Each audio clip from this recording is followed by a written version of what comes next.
everyone, Ramadan Mubarak. So, today's episode is about the first electric car that's made in Oman with the highest quality parts.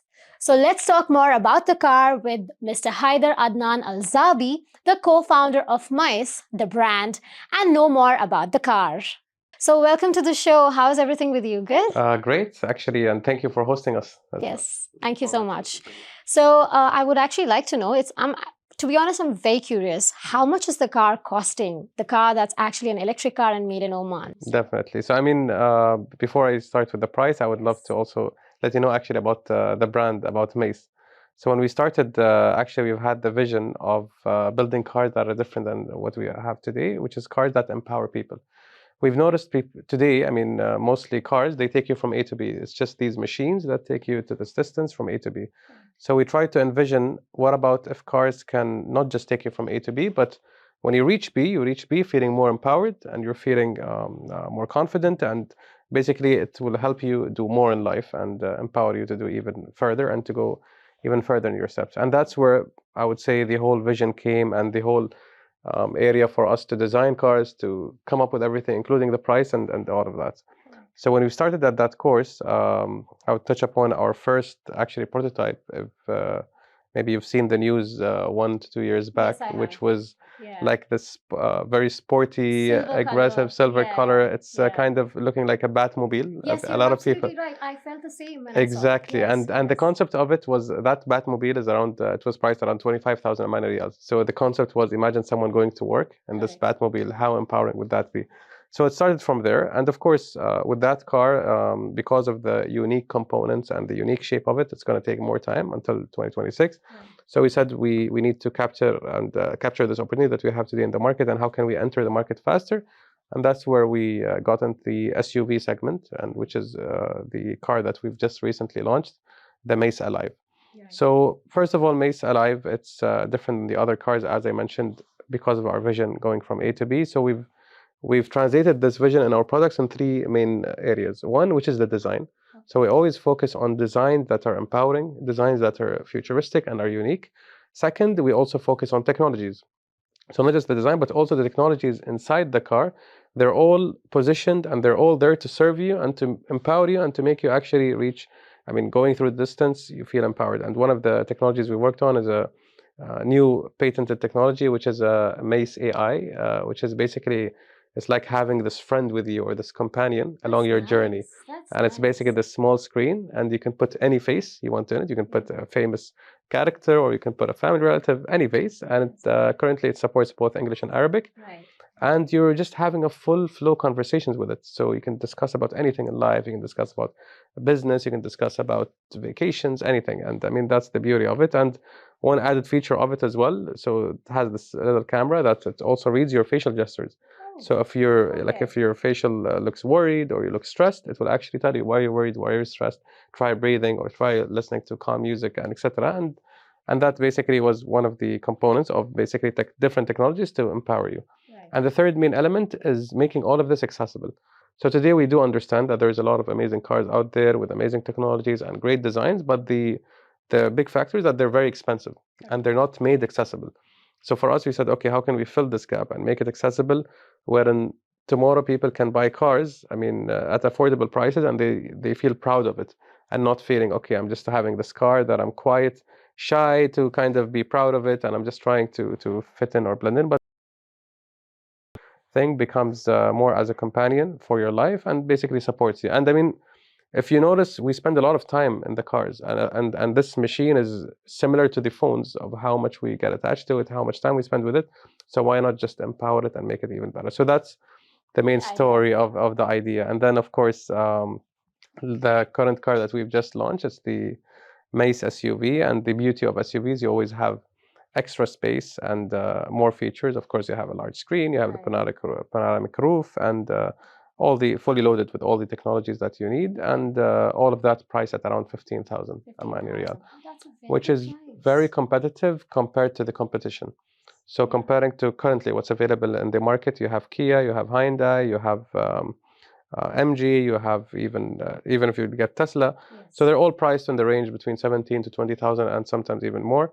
and we're priced at 15, so that's an added bonus. And even when we've went with different corporations that we're currently honestly buying the car, they've also expressed their interest, and they've said, so it's not just about being a national product, but actually we've tried your car, we've tried the other cars. Your car offers more technologies, it offers a higher range, so your car goes for 510 kilometers in one range, and it's priced at a lower price, so it's just a no-brainer for us. It's very pocket friendly. 15 is a very good price, I must say. Exactly, and hopefully, I mean, in the future we can also even reduce prices further as I mean, once we even manufacture even more and more cars, I mean, definitely prices go down. Yeah. So tell me something. If suppose if anyone wants to buy the car, is it available like to buy easily? Are you guys planning to open up a showroom or something? Or how can a person book the car if he wants to? Yes, so definitely. I mean, that's an important part for us. So we're planning to go to market before end of this year. 500 cars is the target, and I mean, until now we've received 1,500 orders, which is amazing to see within just 1 week. The demand of electric cars, and for obvious reasons. I mean, definitely because I mean it's convenient. You don't have to go to petrol stations. You don't have to do servicing, and you actually save up a lot of money. So I mean, currently we just went to Sahar with it, and we were comparing. We were saying if we actually went with a petrol car, we would spend around 40 riyals in fuel, and with this it was almost free. And if you even calculate if you charge at home, it's around 10 times lower. So if you pay, for example, 10 riyals in your petrol, here it's only going to cost you 1 riyal. So I mean, there's a lot of benefits why people want electric cars, and it's obvious, and we see it also globally. And currently, for people who, I mean, want to reserve the car, so we have our website, drivemaze.com. They can book. May I know again the website? DriveMaze. Drivemaze.com. Yeah, so DRIVE, drive, and then Maze, MAYS.com. So from there, they can see the car details, the features, and they can also book their interest for the car. So it will be available to them. So currently, we didn't open the, I would say, the official reservations, but we've opened the interest form, so they can actually fill up the form.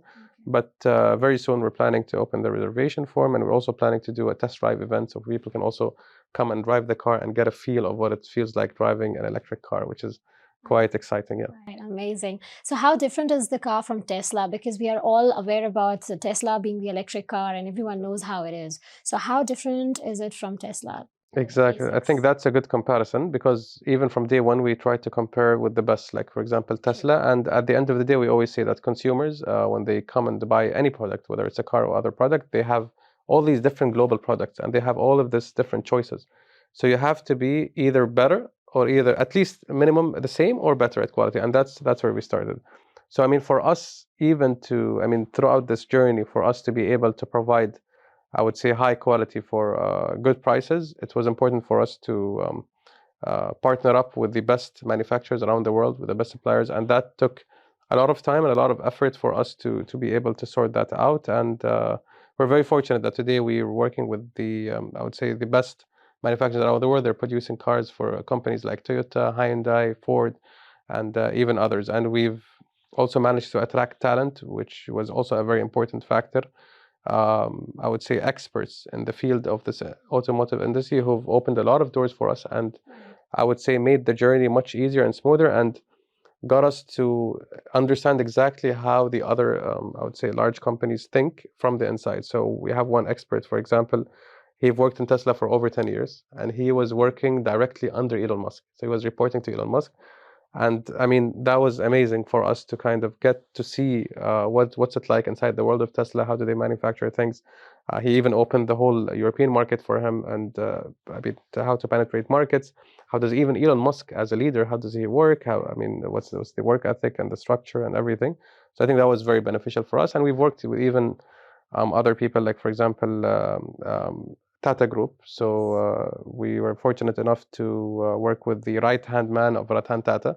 So that was also very inspiring for us to also even learn about the Indian industry. And we've met a lot of manufacturers or companies there as well. I mean, India and China both. And yeah, it was very inspiring to see even how, I mean, a person like Ratan Tata, how he established the whole industry in India and the way he works. And it was just very inspiring for us. So, I mean, it was important for us to learn from the, I would say, global leaders in different markets, and for us to kind of try to start from where they finished, or try to kind of gain all that knowledge. And we're very lucky, I think, to do that. So I think that, I would say, enabled us to be able to at least now provide products that we're able to compete. And now when we compare to Tesla, so If you look at the Tesla Model 3, which is the most competitive Tesla, so they've sold around, I think, 1,600,000 cars. And that's, I mean, just shows you how much demand there is for electric cars. And that's 1,600,000 cars for, I would say, a smaller car than Mace. It has less range. Mace has 510 kilometers. Tesla is 400 and I'm not sure, but I think it's around the 400 kilometer range. So we're still superior in that. In terms of technologies, of course, Tesla has great softwares, and we've followed the same lines of having software updates on the air and having all these different features. And we're a bigger car. I mean, we're an SUV. And now, if you compare the price, we're at 15,000. They're at around 17,000 at most countries. And if you look at the GCC countries, and some countries they're sold at around 18 to 19,000. Yeah. And to get it to Oman, I think it will end up around 20,000. So you can see like a car like that small and how much they've managed to penetrate different markets and how much they managed to sell. And that is one aspect of it, which is just the product and the sales. Another important aspect that we're also looking into is the valuation, or how do we grow the company in a healthy manner, similar to what we've seen in the international companies. So you look at companies like Tesla, today it's valued at around 600 billion. You look at different companies like VinFast, around 80 billion, which is a new company from Vietnam. Yeah. You look at companies like even Lucid and even Neo and all the different new, I would say, EV companies, and they're all valued in the billions. So it's also important that Mace follows the same route and also ends up being takes investment in the correct way and gets valued or reach these I would say very promising valuations of 1 billion and above. And this at the end will be beneficial for everyone. I mean, for the company, for the shareholders, for the investors, and for the country as a whole. So we can be like I would say a global force. And even with this, we're fortunate enough to have an ex-Ford. He was a director of engineering of Ford, and he also established an EV company in China, which he managed to raise around 350 million USD for it and reach a global valuation of around 1.6 billion. So also for him, like we've told him very clearly that we want your support, and how can we? I mean, you've done it before, and how can we repeat it here with Mace? And I think that's the kind of steps that we're taking. So, well, honestly, now this is really nice to know, but where did it all start? Like, how did the brand come into play? I'm sure there must be a story behind this. How did you land up bringing the thought of having an electric car in Oman? Definitely. I think it's always fascinating to see the start of companies, and it's always it always starts something very small, and it's astonishing how much you can achieve in a few years. And I remember even the founder of Booking.com, he visited Oman, I think, and a couple of months back, and I was lucky to have met him. So even he explained, like, I think they reached around, I'm not sure if 80 billion now or something, Booking.com, but I mean, it's a global known company, very, very successful. And he told us the way when they started, there were only 4 guys in one room, and they've thought of how can we reinvent, I would say, the travel industry, and look what they are today. So I mean, it's astonishing. And with us, with Mace, the story is so I was in an innovation course, and I met my partner there. So we've met in both an innovation course here in Oman, and I think we've both clicked. So I've seen the technical side from him. He's more of an engineering background. I was more towards, I would say, innovation or sales, marketing, and investment background. And I think we've managed to click. And then we've met in a coffee shop. I remember Bastat Majan, and we were just discussing about the automotive, and it was by the window. So we're looking at the cars. We're like, it's funny that there's no electric cars ever here in Oman, but we're seeing all these news around the world. So we talked about, we see like a big gap, not just here in Oman, but in the region in general.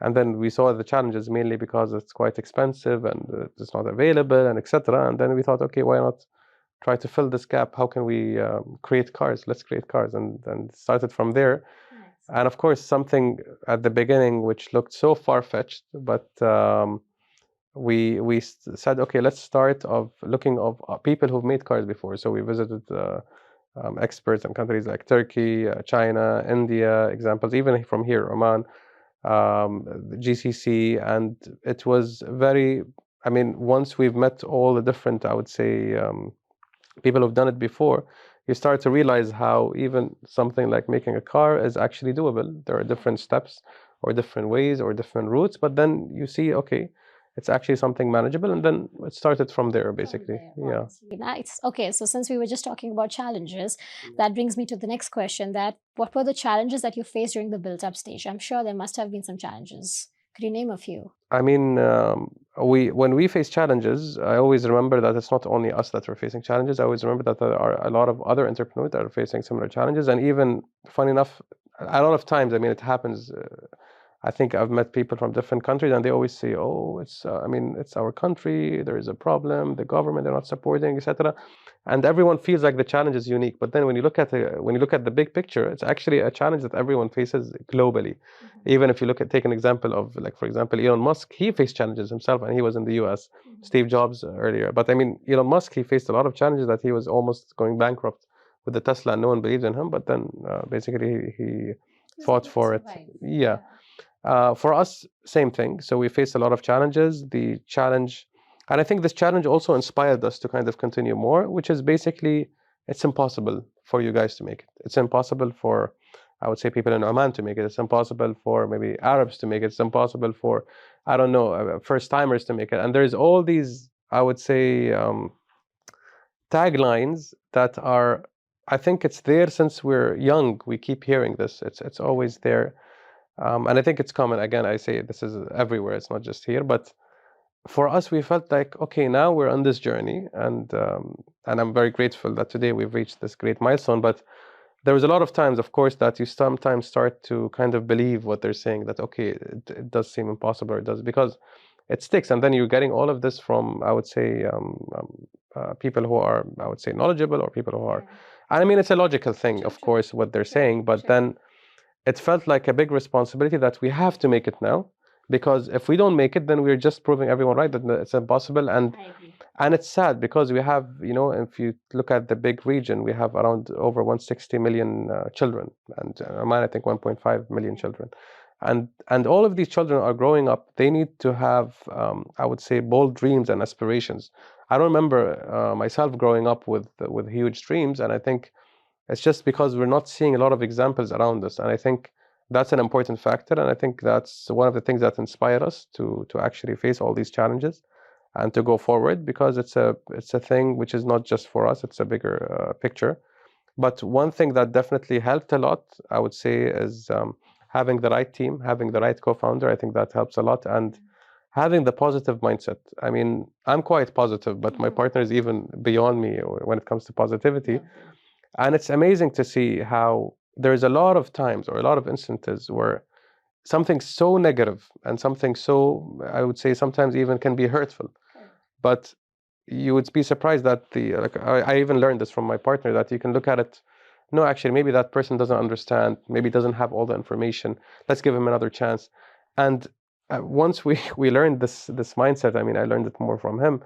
It's a beautiful thing that everything in life becomes that there is always a way forward. And there's a lot of times where people were, maybe I wouldn't even say that not supporting, but they were actually against us. But because of this positive mindset, because of us giving them a chance, they've actually became one of the biggest supporters with us. And it's this conversion of basically, you can call it enemies to allies, but it's a beautiful thing, and it's so easily can be done, of just having a bit of patience, a bit of faith and hope and positivity. And I think Ramadan also reminds us to do a lot of that as well. Yeah. Well, talking about positivity and faith and motivation, we would actually like to know, what would you be able to suggest or maybe guide our youth, the new entrepreneurs? What is something that you could share from your experiences that they could also, take into consideration? Definitely. I mean, one of the things, yes, definitely. I mean, lying more about positivity. I mean, that's an important factor that every entrepreneur should have, and I think hope is also an important thing. But also the dream, or basically the willingness to do the impossible things or the challenging things or the bigger things that maybe a lot of people don't expect it from you, but then it is possible. And one thing that I always say is that the reason why it's very possible, because you look at around us. I mean, all the technologies, the phones, the cameras, the cars. At the end of the day, these has been built by humans just like us. It's no different. And the funny thing is that the more you look at any industry, there's never like one country or one person doing everything. It's always like a collective of a lot of people, a lot of nationalities, a lot of countries, a lot of, I would say, suppliers coming together and making that happen. And today with the globalization, things became much easier. So I would say maybe 10 years, 20 years back, it would have been maybe more challenging. But today you can use all these tools like LinkedIn, you can have social media where you can reach anywhere from anywhere around the world, and you can easily connect, and you can maybe come up with the next big thing or come up with something that can really be very impactful. So yeah, so that's always my advice. Amazing. So now we are in Ramadan, right? Ramadan season. So I would actually like to know what's something special that you're doing this Ramadan.